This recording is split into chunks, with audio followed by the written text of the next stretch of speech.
바울과 바나바가 공동 목회하던 안디옥 교회는 2000년 기독교 역사상 이방 땅에 세워진 최초의 이방인 교회라 말씀을 드렸습니다. 안디옥 교회를 구성하고 있는 교인들이 이방인들이었다는 말이고, 그것은 그들이 유대인과는 달리 몸에 할례 받지 않은 사람들이라는 뜻입니다. 그들은 그들의 목회자인 바울 그리고 바나바와 함께 이상적인 교회를 이루고 있었습니다. 교회가 세워지고 1년 정도 바나바가 목회하면서 바울까지 데리고 와서 바울과 바나바가 공동으로 목회하고 있다가 자기들의 담임 목회자인 바울과 바나바를 이방인 선교를 위하여 파송을 했죠. 그래서 1차 선교 여행을 사도행전 13장과 14장에 걸쳐서 다녀오게 된 것을 우리가 계속해서 살펴보았습니다. 돌아와서 하나님의 은혜, 이방인에게 베푸신 이방인들을 믿게 하신 하나님의 놀라운 은총을 같이 나누면서 기뻐하고 감사하는 시간들을 보낸 것을 우리가 지난 시간에 살펴보았습니다. 그런데 이 평화로운 안디옥 교회 1년 정도 바울과 바나바가 돌아와서 목회를 하면서 참 즐겁게 은혜롭게 목회를 하고 있는 이 현장에 어려움이 생겼습니다. 분란이 일어난 것입니다. 예루살렘 교회, 모교회죠. 거기서 내려온 어떤 사람들 때문입니다. 그 사람들이 내려와서 그 교회 교인들에게, 이방인들로 구성된 안디옥 교회 교인들에게 말을 했습니다. 이방인들인 너희들도 우리와 똑같이 우리 유대인 그리스도인들처럼 할례 받아야 구원받을 수 있다라고 주장했기 때문입니다. 바울과 바나바는 할례가 구원을 위한 절대 조건이라는 것은 복음과는 동떨어진, 복음에는 위배되는 거짓 교리라고 밝혔지만은 이방인인 안디옥 교회 교인들은 자신들의 구원과 관련된 할례 문제에 관해서는 바울과 바나바의 말을 전적으로 수용하기를 꺼려했던 것입니다. 안디옥 교인들은 그들의 목회자인 바울과 바나바를 신뢰하고 존경하기는 했지만, 모교에서 내려온 이 유대인 신자들이 제기한 할례 문제에 관해서만큼은 바울과 바나바의 말을 전적으로 받아들이기를 주저했다 하는 것입니다. 그래서 이것이 이제 문제가 됐던 거죠. 만에 하나라도 바울과 바나바의 주장이 만약에 틀린다 그러면 할례 안 받아도 구원받을 수 있다라고 바울과 바나바는 말하고 있는데, 그게 만약에 틀리다 그러면, 다시 말해서 예루살렘에서 내려온 사람들, 유대인들의 주장이 맞다 그러면 할례 받지 않은, 몸의 할례를 받지 않은 이방인들인 자신들은 아무리 교회를 다니고 아무리 예수를 오래 믿어도 구원에서 제외될 것이기 때문에 그랬던 것입니다. 그래서 안디옥 교회 교인들은 결정을 했습니다. 바울과 바나바를 포함한 안디옥 교회 대표들을 모 교회인 예루살렘 교회로 보내서 그곳에 있는 사도와 장로들에게 보내서 할례에 대한 정확한 판정을 받아오게 하기로 결정을 했던 것입니다. 그 결정에 따라서 대표단이 예루살렘으로 올라가게 되었고, 그곳에서 사도와 장로들의 영접을 받게 되는 것을 우리는 이 부분 말씀에서 보게 됩니다. 자, 그 이후에 일어난 일들을 오늘 본문 말씀이 자세하게 설명을 해주고 있습니다. 이 말씀을 통하여 성령께서 여러분과 저에게 주시는 은혜를 같이 나누고 이 말씀을 마음에 새기고 말씀 따라 사는 여러분과 제가 될 수 있게 되길 바랍니다. 먼저는 영접과 충돌하는 모습을 우리는 보게 됩니다. 여기 우리 성경에 보면은 6절도 마찬가지고 사도와 장로들, 4절에도 예루살렘에 이르러, 이제 안디옥 교회에서 출발하여, 우리 지난 시간에 지도를 포함해서 다 봤습니다. 예루살렘까지 갔습니다. 베네게를 거쳐서 사마리아를 지나서 이제 예루살렘까지 한 480km 정도 되는 먼 거리를 2주간에 걸쳐서 아마 대표단들은 걸어갔을 것입니다. 그리고 예루살렘 교회에 도착을 했습니다. 거기서 이제 사도와 장로들에게 영접을 받습니다. 여기 사도와 장로들이 나옵니다. 사도와 장로들이라 그러면 사도와 장로가 동격으로 보이지만 실제로 그렇지 않습니다. 히브리 사람들이 사람의 이름을 기록할 때는 순서가 있는데 그 순서가 반드시 서열을 의미합니다. 그래서 맨 앞에 등장하는 사람이나 이름의 호칭이 가장 높은 서열을 보여줍니다. 사도와 장로, 그러면 누가 높습니까? 당연히 사도가 높다 하는 것을 표현하는 것이죠. 사도와 장로들이라고 하는 이 표현은 사도가 예루살렘 모교회의 최고 지도자요, 장로들은 그 다음이란 뜻입니다. 당시 초대교회 장로들은 사도들에 의해서 세움을 받았기 때문입니다. 만약에 그때 예루살렘 교회에 사도가 한 사람도 없고 단지 장로들만 있었다 그러면 안디옥 교회 교인들이 바울과 바나바를 예루살렘에 보내어 할례 문제와 관련하여 장로들만의 판결을 받아오게 하지 않았을 것입니다. 안디옥 교회가 대표단을 이렇게 보낸 것은 할례 문제에 관한 한 사도들이 무슨 결정을 내리든지 자신들은 그 결정에 전적으로 순종하겠다는 것을 의미한 것입니다. 즉 할례 문제에 관한 한 바울과 바나바, 자기들의 목회자인 바울과 바나바의 결정에는 자기들이 100% 그 권위를 부여해 주지는 못하지만은 똑같은 문제에 대하여 예루살렘 모교회에 계시는 사도들의 결정에는 100% 인정하고 따르겠습니다 라고 하는 마음을 안디옥 교회 교인들이 가졌던 것입니다. 이처럼 안디옥 교회 교인들은 그들이 신뢰하고 존경하는 자신들의 목회자 바울과 바나바의 권위보다도 먼 곳에 있을 뿐만 아니라 이 사람들 한 번도 만난 적이 없지만 주님이 직접 불러서 함께 사역한 주님의 친제자 사도들의 권위를 더 높이 평가하고 있었다 하는 것입니다. 그리하여 이제 예루살렘에 도착했죠. 이 바울 일행이 경험한 일들이 이제 4절부터 소개되고 있는 것입니다. 본래 교회를 짓밟고 예수 믿는 사람들을, 그리스도인들을 박해하는 일을 소명으로 알았던 바울은 다메섹 도상에서 주님께 사로잡혀서 신자가 됐습니다. 그리스도인이 되고 나서 사도행전 9장에 보면 그가 처음으로 예루살렘 모교회를 방문했습니다. 그때 예루살렘 교인들이 어떻게 했습니까? 우리가 이미 앞에서 다 봤습니다. 바울을 영접하기는커녕 그가 회심했다 하는 자체를 못 믿어했습니다. 저런 악한 사람이, 저런 나쁜 사람이 신자가 됐다고 못 믿겠다, 가까이 안 하려고 했다 하는 것입니다. 꺼려했죠. 그리고 이제 시간이 흘러서 사도행전 11장에 바울이 이제는 안디옥 교회 목회자가 되고 목회자 자격으로서 흉년을 당한 예루살렘 교인들을 위하여 안디옥 교회 교인들의 헌금한 것, 구제금을 가지고 예루살렘으로 올라간 내용이 나옵니다. 두 번째 예루살렘 교회 방문이 되는 거죠. 그때 예루살렘 교인들은 어떻게 했습니까? 받아들이긴 했는데 형식적으로, 공식적으로만 대우해 줬던 거죠. 그러나 바울이 오늘 본문 속에서 예루살렘 모교회를 세 번째 방문했을 때는 온 교회와 사도들과 장로들이 한 마음으로 크게 기뻐하며 바울을 영접하고 있는 것을 보게 됩니다. 예루살렘 교회 교인들의 환영을 받은 바울과 바나바는 그들에게 무엇을 합니까?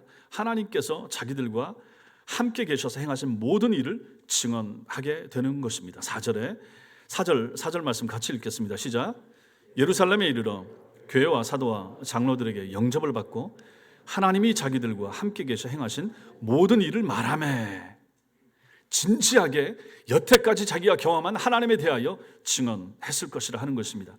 그런데 보십시오. 5절 읽겠습니다. 시작. 바리새파 중에 어떤 믿는 사람이 일어나 말하되 이방인에게 할례를 행하고 모세 율법을 지키라 명하는 것이 마땅하다 하니라. 자, 이제 여기서 문제가 드러나게 되는 것입니다. 여기서 일어나다라고 되어 있죠. 일어나다. 어떤 믿는 사람이 일어나, 여기 일어나는 것은 벌떡 일어나는 것입니다. 돌발적인 행동을 말하는 거죠. 어떤 일이 있을 때 지금 이러고 있습니까? 앞에 4절에 바울이 얘기하는 거죠. 하나님이 자기들과 함께 계셔서 행하신 모든 일을 지금 증언하고 간증하고 있는 도중에 5절에서 바리새파 중에 어떤 믿는 사람들이 벌떡 일어난 거죠. 말하고 있는 중에, 설교 중에, 아니면 간증하는 중에 이 사람들이 벌떡 일어났다 하는 것입니다. 이때 일어난 사람은 한 사람이 아닙니다. 복수로 나와 있습니다. 여러 명이 벌떡 일어난 거죠. 이 사람들이 누굽니까? 모두 유대교 바리새파에 속한 유대인들이었습니다. 그들이 벌떡 일어나서 뭐라고 말했습니까? 이방인에게 할례를 행하고 모세 율법 지키라 명하는 것이 옳다, 이렇게 말합니다. 마땅하다, 당연하다, 필연적이다, 의무이다, 그런 뜻입니다. 당신들이 지금 여기저기 다니면서 선교했다고 하고 안디옥 교회 세웠다고 하는데 내가 봤을 때는 우리 생각에는 그게 옳지 못합니다. 할례를 행해야 되고 율법은 모세 율법 꼭 지키라고 해야 그래야 구원받을 수 있습니다. 나는 그게 옳다고 생각합니다. 라고 바울의 말을 끊고 중간에 벌떡 일어나서 이 사람들이 여러 명이서 이렇게 항의하듯이 말을 했다 하는 것입니다. 소리친 거죠. 이방인 신자들을 유대인 신자들처럼 만들어야 된다 하는 거죠. 모든 남자들 몸에 할례를 받게 해야 된다, 그런 뜻입니다. 할례를 행하고 모세 율법을 지키는 것이 구원의 필수 조건이라고 나는 생각합니다. 우리는 그렇게 생각합니다. 바울, 바나바 당신도 그렇게 가르쳐야 됩니다. 이렇게 말하는 것입니다. 바울과 바나바가 증언한 내용, 구체적인 내용 우리가 앞에서 이미 다 봤습니다. 안디옥 교회에서 최초의 전도 여행을 마치고 돌아와서 보고했을 때 보고하는 내용 앞에 보겠습니다. 사도행전 14장 27절 찾아보세요. 앞장 넘기셔서 사도행전 14장 27절 같이 읽겠습니다. 시작. 그들이 이르러 교회를 모아 하나님이 함께 행하신 모든 일과 이방인들에게 믿음의 문을 여신 것을 보고하고, 보십시오, 선교 여행을 마치고 돌아와서 하나님께서 자신들과 함께 행하신 모든 일, 그리고 그 자신들이 만난 이방인들에게, 할례 받지 않은 모든 이방인들에게 역사하셔서 그 마음에 믿음의 문을 여신 것을 보고하고, 이걸 보고한 거죠. 그리고 이제 그 안디옥 교회에서 할례 문제가 생기니까 어떻게 했습니까? 안디옥을 출발해서 좋습니다. 대표단 파견해서 그럼 우리 사도들이 뭐라고 말하는지 한번 들어봅시다. 결정해서 따른 거죠. 그래서 예루살렘까지 가는 도중에 바울과 바나바가 만나는 믿음의 형제 자매들에게 어떻게 했습니까? 하나님의 은혜를 간증하여 그들을 크게 기쁘게 했었는데, 그때 그들이 전한 내용 오늘 말씀 3절 15장 3절 읽겠습니다. 시작. 그들이 교회의 전송을 받고 베니게와 사마리아로 다니며 이방인들이 주께 돌아온 일을 말하여 형제들을 다 크게 기쁘게 하더라. 이것도 마찬가지죠. 이것도 내려오면서 지금 교회 대표단으로 파송을 받아 예루살렘으로 오면서 베니게와 사마리아를 거쳐 지나오면서 그 지역에 있는 신자들을 만나서 그들을 위로하고 격려하고, 한 보름 정도 걸리니까 오면서 중간중간 쉬어야 되고 들어가야 되고 음식도 먹어야 되고 잠도 자야 되고 신자들과 함께 그렇게 있으면서 내려오는 거죠. 신자들인 바울과 바나바가 집에 가서 자면서 그 집에서 뭐 했겠습니까? 다음날 되기까지 그냥 가만히 있었겠습니까? 아니죠. 이런 하나님의 사람들이 그 집안에 있는 그 신자들에게 내가 전도여행하면서 하나님께서 어떻게 역사하셨는지 당신에게 좀 전하겠습니다, 말하지 않았겠습니까? 그 전하는데 다 하나님이 어떻게 역사하셨는지, 이방인들에게 그들의 마음의 문을 어떻게 여셨는지 사도행전 13장과 14장에서 우리가 보았던 내용들을 구체적으로 내려오는 도중에 만난 신자들에게 전했을 것이라. 그 얘기를 들은 신자들이 어떻게 반응합니까? 다 크게 기쁘게 하더라. 다 크게 기뻐한 거죠. 우리 하나님이 그렇게 하셨군요. 우리 하나님께서 이방인 신자들을 그렇게 만드셨군요. 참 수고하셨습니다. 이제 이렇게 하면서 내려오게 되는 거죠. 그 내용들도 마찬가지였다. 똑같은 내용을 바울은 만나는 사람들에게 전하게 된 것입니다. 그리고 이제 여기 이제 예루살렘 교회 4절에 이르러 교회와 사도와 장로들에게 영접을 받고, 그 사람들 앞에서도 또 뭐라고 말합니까? 하나님이 자기들과 함께 계셔 행하신 모든 일을 말하며, 앞에서 자기들이 행했던 그 말들을 똑같이 여기서 반복하고 있다 하는 것입니다. 그리고 이 말을 하고 있는 거죠. 처음에는 그래서 반대쪽에 속한 이 바리새파 출신 유대인들도 들었어요. 근데 듣다가 계속해서 그 얘기를 하니까, 이방인들 구원받은 것에 대한 얘기를 하니까 마음이 불편해지는 거죠. 그리고 듣고 싶지 않게 되는 거죠. 그때 이제 벌떡 일어나는 거죠. 바리새파에 속한 유대인들도 처음에는 바울과 바나바의 증언을 묵묵히 듣기만 했지만, 이방인 구원에 대한 바울과 바나바의 증언이 길어지니까 더 이상 참지 못하고 마치 약속이라도 한 것처럼 한꺼번에 여러 명이서 벌떡 일어나서 이방인에게도 할례를 행하고 모세율법 지키도록 하는 것이 마땅합니다. 우리는 당신 의견에 동의하지 못하겠습니다. 이렇게 소리친 것입니다. 이것은 유대인들이 절대 다수를 차지하고 있던 당시 예루살렘 교회의 성도들 중에도 복음을 잘못 이해한 유대인들이 많이 있었다 하는 것을 우리에게 보여줍니다. 이럴 수밖에 없습니다. 이때는 초창기입니다. 완전히 초대교회 초창기입니다. 사도들이 살아있을 때입니다. 예수님께서 승천하신 지 얼마 되지 않은 시점입니다. 아직 신학적으로 완전히 정립되지 않은 시점이기 때문에 이런 오류가 있을 수 있습니다. 이러한 시점에 바르게 신학을 정립시켜주는 것은 너무도 중요했던 것입니다. 그래서 이 말씀이 여기에 들어가 있는 것이죠. 두 번째로 우리는 오늘 말씀에서 권위에 대해서 볼 필요가 있습니다. 사도의 권위입니다. 사도의 권위. 6절 말씀 같이 읽겠습니다. 시작. 사도와 장로들이 이 일을 의논하러 모여. 할례 문제를 의논하기 위해서 사도들과 장로들만 모인 것처럼 보이지만 실제로는 사도들을 포함하여 교회 지도자들이 이 문제와 관련이 있는 모든 사람들을 불러 모았습니다. 그래서 저 뒤에 12절에 가면 그 회의에 참석한 사람들을 온 무리라고 표현합니다. 그 회의에 참석한 사람들은 사도와 장로들은 말할 것도 없고 할례 문제와 관련이 있는 사람들, 그리고 그 문제에 관심이 있는 모든 사람들이 참석했습니다. 그렇기 때문에 이것을 가지고 제1회 예루살렘 공의회라고 부릅니다. 2000년 교회 역사에 있어서 최초의 공식적인 회의가 된 거죠. 그 회의를 소집하고 주관한 사람들은 사도들입니다.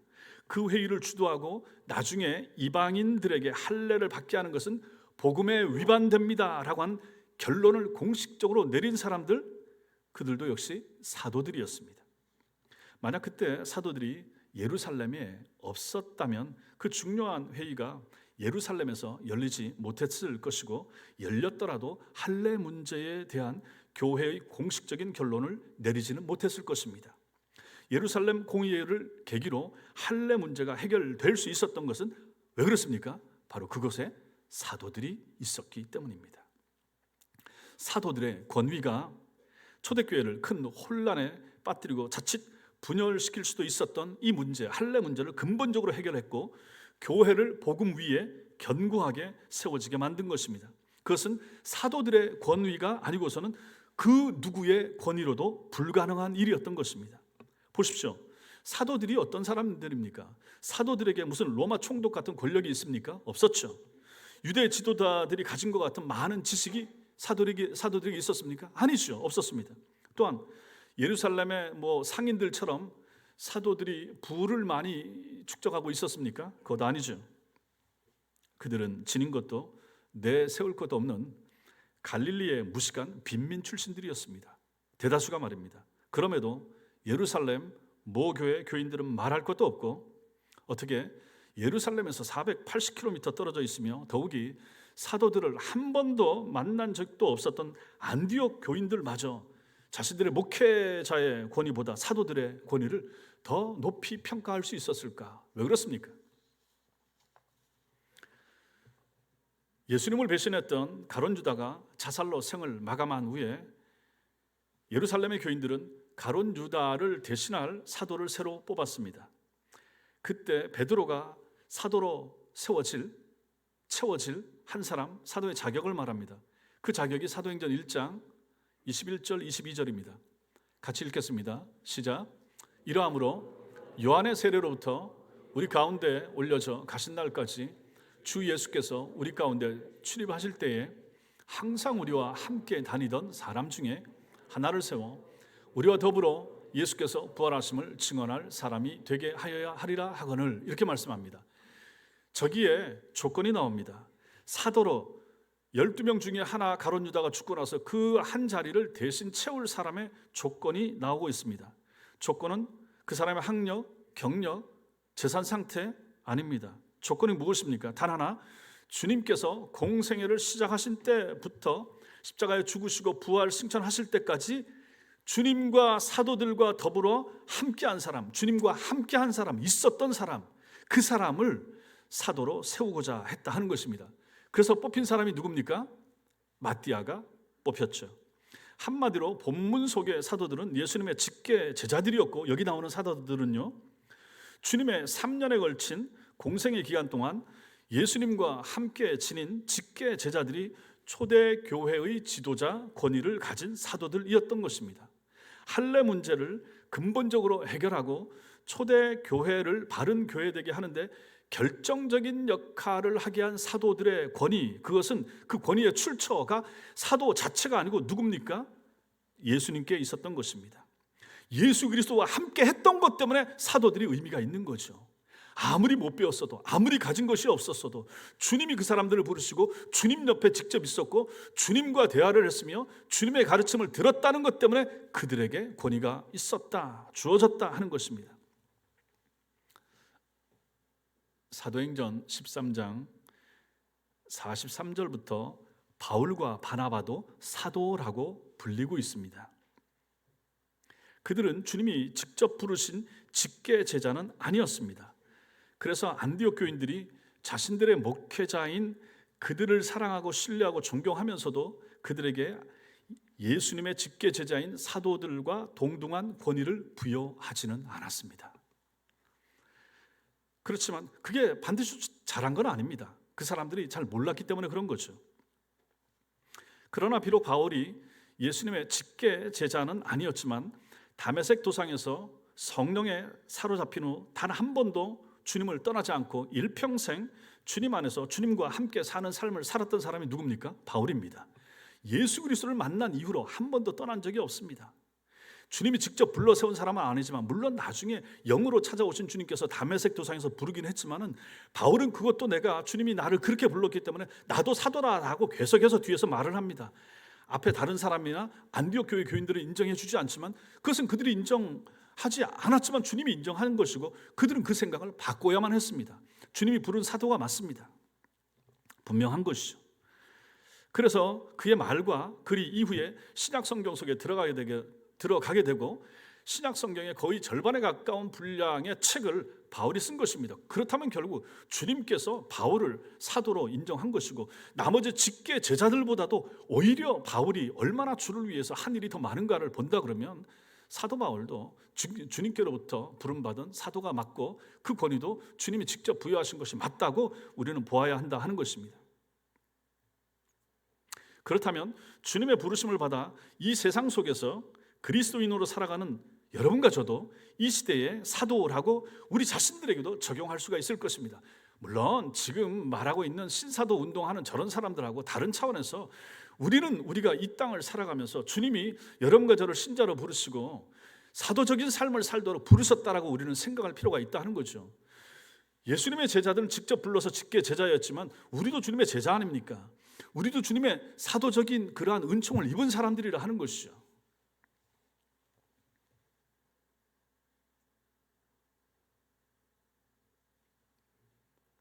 우리가 이 시대의 사도라면 우리는 사도다운 사도, 그리스도인다운 그리스도인으로 살아가는 것이 필요합니다.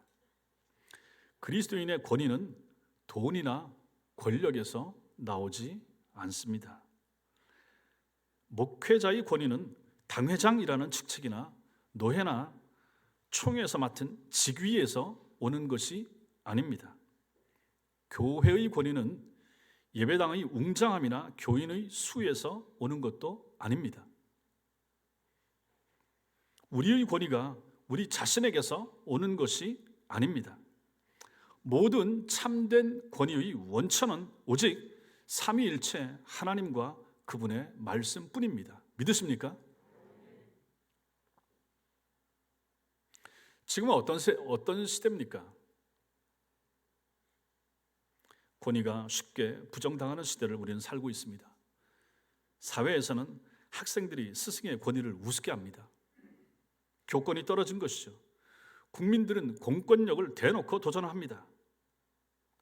자식들이 부모의 권위를 인정하려 하지 않고 아내가 남편의 권위를 무시하기 일쑤입니다. 교회에서 성도들은 목회자와 장로들의 권위를 존중하지 않으려 합니다. 하나님 없는 세상, 불신 세상은 그렇다고 치고 교회와 성도들은 달라야 됩니다.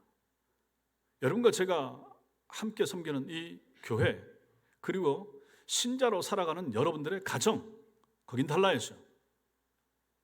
우리 가정과 교회에서의 권위 문제는 달라야 됩니다. 고개를 드세요. 눈을 뜨십시오. 말씀을 들으세요.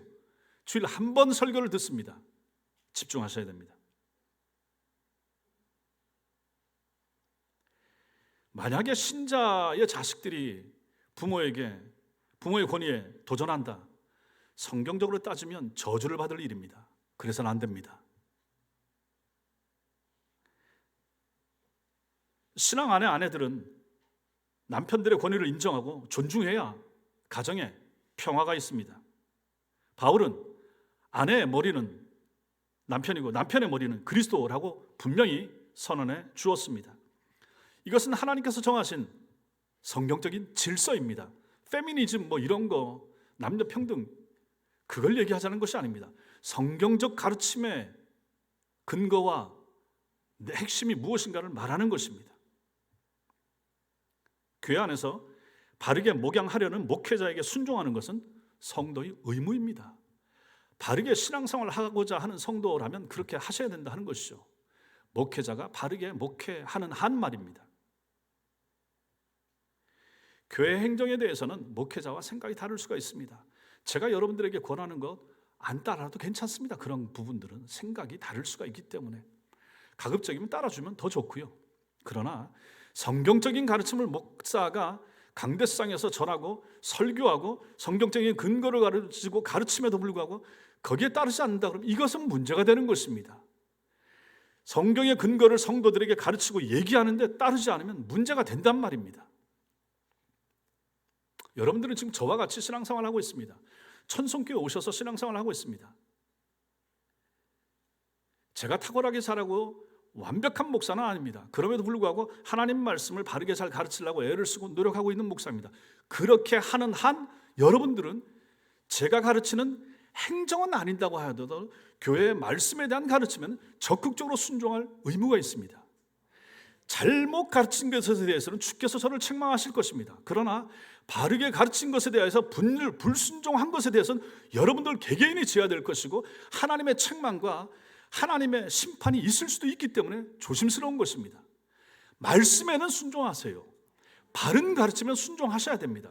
그래가 교회가 교회다워지고 여러분들의 하나님 앞에 복을 받게 되는 것입니다. 복이 무엇입니까? 하나님 말씀에 순종할 때 복이 오는 것이고 하나님의 가르침에 아멘하고 따라갈 때 지금 복 줄 수도 있고 나중에 복 줄 수도 있고 궁극적으로는 하나님 나라에서 복 주는 거 아니겠습니까? 좀 그런 가르침에 순종하시라 하는 것입니다. 저와 신앙생활 하는 한 저와 함께 이곳에서 천성교회 가르침에 순종하면서 따르는 것이 여러분들이 하나님 앞에서 바르게 신앙생활하는 첩경이 되는 것입니다. 잘못 가르치는 것에 대해서는 제가 철저하게 하나님 앞에서 책망을 받을 것이기 때문에 그것은 제게 맡겨두시고 여러분들은 성도로서 여러분들이 할 일만 잘 감당하시면 되는 것입니다. 혹 제가 잘못 가르쳐서 여러분들이 잘못 따른다면 거기에 대한 책임은 여러분들은 없습니다. 제가 지는 것이죠. 우리는 신앙생활을 상식적으로 해야 됩니다. 신자들의 삶이라고 하는 것은 상식과 초상식이 섞여 있습니다. 성경이 마찬가지 아닙니까? 못 믿을 내용이 들어있고 믿을 내용이 들어있습니다. 그럼에도 불구하고 하나님 말씀이라고 하면 우리 다 믿는 거죠. 신앙생활이 그런 거 아니겠습니까? 상식적으로 합리적으로 해야 됩니다. 그러면서도 또 하나님이 초월하신 은총과 능력과 병고침이나 역사하심과 우리가 그걸 또 인정하잖아요. 이것이 같이 섞여가는 것이죠. 이 두 가지를 조화롭게 잘 이루면서 가는 것이 우리의 신앙생활의 핵심이 되고 근거가 되는 것입니다. 그러므로 성도 여러분, 권위, 교회의 권위, 목회자의 권위, 장로의 권위, 남편의 권위, 부모의 권위, 그리고 세상에서 스승의 권위, 정부 당국자의 권위, 공권력을 가진 사람들에 대한 권위, 지금 이 포스트 모더니즘 시대가 되어서 이 탈권위, 권위 해체, 이러한 시대가 이것이 종말 시대의 증상 중에 하나인데 여기에 우리 신자들이 같이 동조하고 따라가서는 안 된다 하는 것입니다. 성경의 가르침이 무엇인가? 세상은 어떻게 가든지 우리는 신자들이고 우리는 하나님의 말씀을 근간으로 삼고 하나님의 말씀이 말하는 것에 최우선의 의미와 중요성과 권위를 부여해야 될 사람들이 여러분과 제가 아니겠습니까? 말씀 따라 살아가는 하나님의 사람들 되시기 바랍니다. 세 번째로 우리는 오늘 말씀에서 베드로의 신앙 고백을 보게 됩니다. 7절 말씀 같이 읽겠습니다. 시작. 많은 변론이 있은 후에 베드로가 일어나 말하되 형제들아,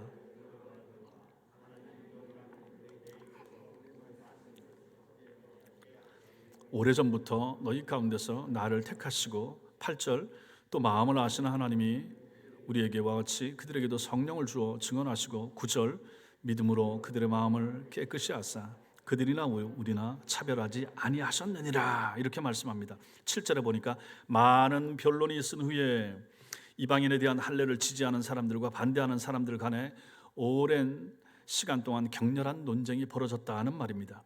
긴 논쟁 후에 마침내 사도 베드로가 일어났습니다. 5절에 보면 5절에 우리가 아까 보았죠. 바리새파 중에 어떤 믿는 사람들이 벌떡 일어나, 여기 일어나, 이거 벌떡 일어나 증언하고 있죠. 5절과 7절에 일어나라고 하는 동사가 두 번이 나오는데 이 동사가 다릅니다. 헬라 원문의 두 개의 동사가 다른데 5절에는 일어나, 이거 돌발적으로 벌떡 일어나는 행동을 의미하는 단어입니다. 바울과 바나바의 증언이 끝나기도 전에 바리새파 출신 사람들이 벌떡 일어나면서 바울과 바나바의 말을 끊어버렸다라고 아까 말씀을 드렸습니다. 반면에 여기 7절에 사용된 동사는 일반적으로 그냥 일어나는 그 단어를 쓰고 있습니다. 베드로는 바리새파 출신 유대인들처럼 무리하게 누군가의 말을 끊고 갑자기 일어난 것이 아니었습니다. 그는 오랜 시간 동안 이방인에 대한 할례를 지지하는 사람들과 반대하는 사람들의 주장을 끝까지 잘 들었습니다. 그리고 더 이상 발언할 사람들이 없는 것을 확인한 다음에 비로소 자신의 의견을 말하기 위해서 자리에서 천천히 일어난 것입니다. 베드로는 바울과 바나바의 말을 일방적으로 끊고 벌떡 일어난 바리새파 유대인들과는 차원이 다른 그러한 사람들이었습니다. 인품에 관한 한 이 앞에 일어난 바리새파 사람들은 베드로와 달랐죠. 인품에 관해서는 그들은 배운 것도 없고 지닌 것도 없는 베드로의 발치에도 미치지 못하는 사람들인 것을 우리는 바리새파 사람들의 이러한 무례한 행동에서 보게 되는 것입니다. 성도 여러분, 신앙의 성숙과 인품은 언제나 정비례합니다. 이게 참 중요합니다. 이것을 가지고 우리는 신학적으로 성화라 이렇게 말하는 것입니다. 신앙이 성숙해진다, 성화되어져 간다라고 하는 것이 무엇입니까? 하나님에 의해서 빚어진 인간의 격을 갖추어 간다, 그 뜻입니다. 이게 인격이죠. 이게 신앙의 인격을 말하는 것입니다. 예수 안에서 주님이 우리를 만드시고 주님이 우리를 다듬으셔서 주님 닮아져 가는 사람의 삶의 모습을 성화되어 간다, 예수 닮아간다, 이렇게 표현하는 것입니다. 주님을 만난 지 오랜 사람은 그만한 인품의 변화가 따르는 것이 필요합니다. 안하 무인격인 태도나 무례한 행동, 거칠거나 쌍스러운 말과 행동은 그 사람이 아직도 더 많이 다듬어질 필요가 있다 하는 것을 드러내는 것입니다. 오늘 벌떡 일어났던 이 바리새파 사람들도 마찬가지입니다. 자기들이 공부를 많이 하고 많이 배웠고 바울과 바나바를 우습게 알고 저 배우지도 못한 사람들이 어디서 저렇게 나대나 하는 마음을 가지고 말하는 도중에 끊고 일어섰지만은 그것은 그들이 신앙 인격이 참 많이 모자란다 하는 것을 드러내는 것에 불과한 것입니다. 여러분과 저도 마찬가지입니다. 신앙생활을 하시면서, 교회생활을 하시면서 신앙의 인격이 중요합니다. 고매한 신앙의 인품, 인격을 갖추기 위해서 노력하는 것이 필요합니다. 여러분과 제가 다 마찬가지입니다. 누구도 마찬가지입니다. 여려가 없습니다. 7절 말씀 보시면 너희가 알거니와 말합니다. 베드로가 하나님의 명령에 순종하여 가이사랴의 이방인인 백부장 고넬료의 집을 찾아간 내용이 사도행전 10장에 나오는 거죠. 거기서 복음을 전한 사실을 예루살렘 교인들이 잘 알고 있다는 것입니다. 베드로가 자기들의 지도자인 수제자 베드로조차도, 유대인인 할례를 받았던 베드로조차도 무슨 일을 했단 말입니까? 사도행전 10장에서 이방인인 고넬료 집에 들어가서 그들에게 성령 임하는 것을 보고 그들에게 세례까지 준 일을 이미 예루살렘 교인들도 알고 있다 하는 것입니다. 지금 바울과 바나바만 저쪽에 다니면서 이방인들에게 할례 받지 못한 사람들에게 세례를 주고 그들을 회심시키고 돌아온 것이 아니라 자기들과 함께 있었던 베드로조차도 그 일을 하는 것을 이 사람들이 다 안다. 그래서 너희가 알거니와 이렇게 표현하는 것입니다. 그리고 이어지는 9절까지의 내용은 베드로의 자기 신앙에 대한 고백이 됩니다. 보십시오. 베드로가 뭐라고 증언하고 고백하고 있는가? 이방인을 만나는 것조차 꺼리던 베드로가 이방인 고넬료에게 복음을 전하지 않을 수 없도록 강권적으로 역사하신 분은 하나님이셨습니다. 베드로는 하나님의 뜻을 위해서 선택받은 도구에 불과합니다. 자기도 가고 싶지 않은데 하나님이 가라고 하니까 환상 중에 보여주니까 할 수 없이 간 거죠. 그리고 베드로는 뭐라고 표현을 합니까? 마음을 아시는 하나님이 8절에 또 마음을 아시는 하나님. 사도행전 10장 2절에 보면 고넬료가 경건하여 온 집안과 더불어 하나님을 경외하는 사람이었다 이렇게 말합니다. 하나님은 하나님을 경외하는 고넬료의 마음을 아시고 베드로를 보내셔서 구원의 복음을 전해 듣게 하신 것입니다. 고넬료의 마음을 누가 알았습니까? 하나님이 아셨죠. 그래서 하면 베드로의 마음도 주님이 당연히 아시는 거죠. 고넬료의 마음을 아시는 하나님, 베드로의 마음을 아시는 하나님이 여러분과 저의 마음을 아실까요? 모르실까요? 당연히 아시는 거죠. 우리의 마음을 아시는 하나님, 인간의 마음을 아시는 하나님, 이것이 베드로의 고백인 것입니다. 여러분과 저 우리 마음속에 일어나는 수많은 생각들, 이 마음을 우리 하나님이 아신다. 그럼 우리의 마음이 어떻게 정돈이 되어야 되겠습니까? 그리고 그 뒤에서 고백을 합니다. 우리에게와 같이 그들에게도 성령을 주어 증언하시고, 이렇게 고백합니다. 베드로는 하나님께서 예루살렘 교회를 이루고 있는 자신들에게 성령을 주신 것처럼 예루살렘 모 교회에 그 자부심 많은 사람들이 성령을 받았다고 자부심을 가지고 있는데, 그것처럼 이방인인 고넬료 일행에게 성령을 주셔서 그들이 구원받은 하나님의 자녀임을 친히 나 베드로를 통해서 증언해 주셨노라라고 얘기를 하는 거죠. 이 정통 이 유대인들은 자기들만 성령을 받았다고 생각하고 그렇게 자부심을 갖고 있지만 그렇지 않았던 거죠. 베드로가 증언하지 않습니까? 이방인인 고넬료와 그 집안들에게도 성령이 임했고, 그래서 내가 세례를 줬노라. 그걸 내가 너희들에게 얘기하지 않았니? 라고 말하고 있는 것입니다. 9절 말씀을 보십시오. 믿음으로 그들의 마음을 깨끗이 하사 그들이나 우리나 차별하지 아니하셨느니라. 그들의 마음, 이방인들의 마음, 고넬료와 그 가족들의 마음, 그들의 마음을 깨끗이 하셔서 그들이나 우리나, 우리 유대인들이나 차별하지 아니하셨다. 할례 받은 우리나 할례 받지 않은 저들이나 하나님이 차별하지 않으셨다. 이렇게 말하고 있는 것이요. 육체의 할례를 받는다고 하나님 앞에서 정결해지는 것이 아닙니다. 할례 받은 유대인도 하나님 보시기엔 더럽기 짝이 없는 죄인들이었습니다. 유대인의 죄만 십자가 보혈로 정결케 되는 것이 아닙니다. 주님의 보혈의 능력은 이방인의 죄도 차별 없이 정결케 하시는 능력이 있었던 것입니다. 그리고 10절을 보십시오. 10절에서 베드로는 할례를 강조하는 그들을 타박을 합니다. 그리고 마침내 11절에서 결론을 내리고 있습니다. 11절 말씀 읽겠습니다. 시작. 그러나 우리는 그들이 우리와 동일하게 주 예수의 은혜로 구원받는 줄을 믿노라. 유대인이나 이방인이나 오직 하나님의 은혜로 구원받는다 하는 것입니다. 할례와 같은 인간의 행위나 공로가 구원의 조건이 아니라 구원은 전적으로 하나님께서 베풀어 주시는 선물이라고 밝히고 있는 것입니다. 우리의 마음을 아시는 하나님, 당신의 영인 성령님을 우리에게 보내셔서 우리가 하나님의 구원받은 자녀임을 믿어지게 하시는 하나님, 주님의 십자가 보혈 안에서 누구도 차별하지 아니하시고 죄를 정결케 해주시는 만민을 위하시는 하나님, 아무리 보잘것없는 인간이라 할지라도 구원의 선물을 거저 베풀어 주시는 이 은혜로우신 하나님, 하나님께서 그런 하나님이시기 때문에 우리 같은 죄인도 구원받은 하나님의 자녀가 될 수 있었다 하는 것입니다.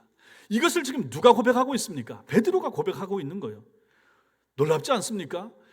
우리의 마음을 아시는 하나님이라고, 저들과 우리에게 성령을 주셨노라고, 저들과 우리가 똑같이 구원을 받았노라고, 저들과 우리는 하나라고, 우리는 모두를 통치하시고 지배하시고 다스리시고 신자 만드시는 분은 하나님이시라고 바울은 이것을 신앙 고백하고 저들 앞에서 말하고 있는 것입니다. 베드로는 위대한 학자가 아니었고 예루살렘의 상류층 출신도 아니었습니다. 딱히 내세울 것조차 없는 갈릴리의 오늘날 표현으로 흙수저 출신이 베드로 아닙니까? 그런 베드로가 어떻게 이런 탁월한 신앙 고백을 할 수 있었습니까? 그것은 이론이 아닌 자신의 삶의 현장에서 주님의 말씀을 체험을 했고 순종을 했고 그에 대한 하나님의 역사하심을 직접 체험했기 때문에 그런 것입니다. 잘 듣고 배우는 것이 필요하죠. 예수께로부터 잘 들었습니다.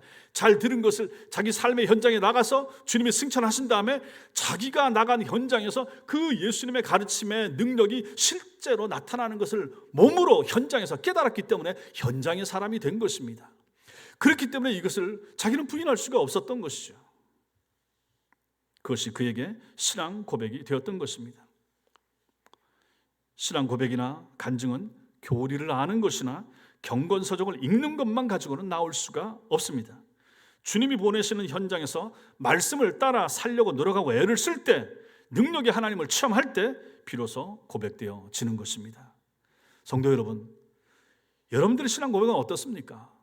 여러분이 어떻게 신앙을 고백하면서 하십니까?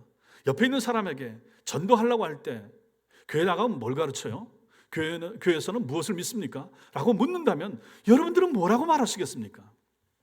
최소한 세례를 받은 분들이라 그러면 얘기해 줄 것이 있어야 되지 않겠습니까?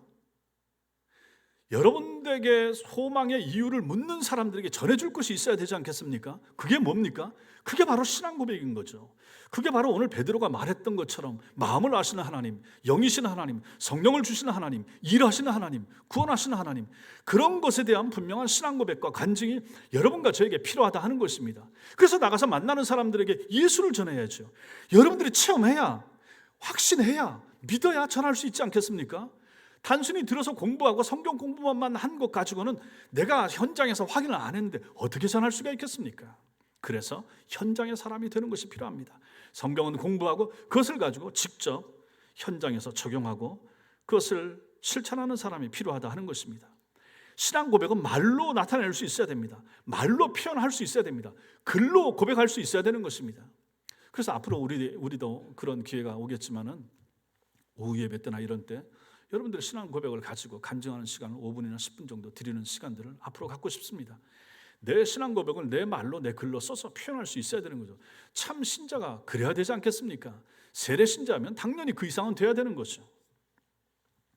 사랑하는 성도 여러분, 2년이 가까워 오는 코로나 기간 동안에 이 땅의 교회는 주기적으로 세상의 조롱을 받고 모욕을 당하고 있습니다. 이단들 때문에 그렇기도 하고 사이비성이 있는 교회들 때문에도 그렇습니다.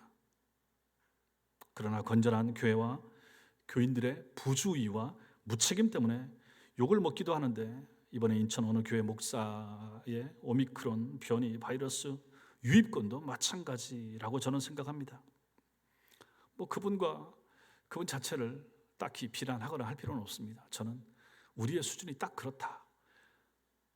거짓말하는 목사와 그 교회의 수준은 딱 우리의 수준이라. 우리는 낫고 저들은 못하고 그렇게 생각할 필요 없습니다. 여기서 딱 오늘날 한국교회 교인들의 수준이고 우리의 수준이고 한국교회 목사들의 수준이 딱 그 수준이라 저는 그렇게 생각합니다. 교회는 비겁하지 말아야 되고 거짓말하지 않을 행동을 해야 할 것입니다. 내 교회만 중요하고 내가 하는 사역만 의미 있다고 하지 말고 우리 주변의 영혼들을 아끼고 불신자들의 두려움을 진정시켜 줄 수 있는 그러한 교회가 되어야 할 것입니다. 교회와 성도의 권위는 오직 하나님께로부터 그리고 우리가 말씀에 충실할 때 생기게 되고 힘을 발휘하게 되는 것입니다. 말씀 위에 서지 않기 때문에 말씀을 도외시하지 않기 때문에 텍스트가 되는 하나님의 말씀을 컨텍스트인 우리 삶의 현장에서 적용하지 못하기 때문에 적용을 안 하기 때문에 무시하면서 살기 때문에 세상이 우리를 조롱하는 것입니다. 세상이 교회를 우습게 하는 것입니다.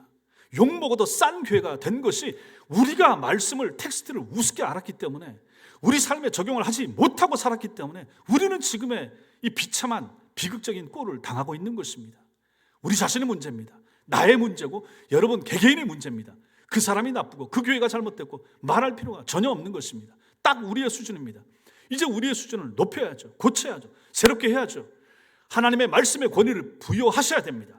말씀을 붙드셔야 됩니다. 성경을 붙드셔야 됩니다. 성경을 읽으셔야 됩니다. 성경을 내 삶에 적용하셔야 됩니다. 그 삶이 우리에게 필요한 것입니다. 신령한 권위를 가진 교회와 성도가 되고 하나님의 일하심을 증언하는 분명한 신앙 고백을 하는 성도들이 될 수 있기를, 우리 교회가 그런 교회가 될 수 있기를, 여러분과 제가 그런 성도가 될 수 있기를 주님의 이름으로 축원합니다. 기도하겠습니다.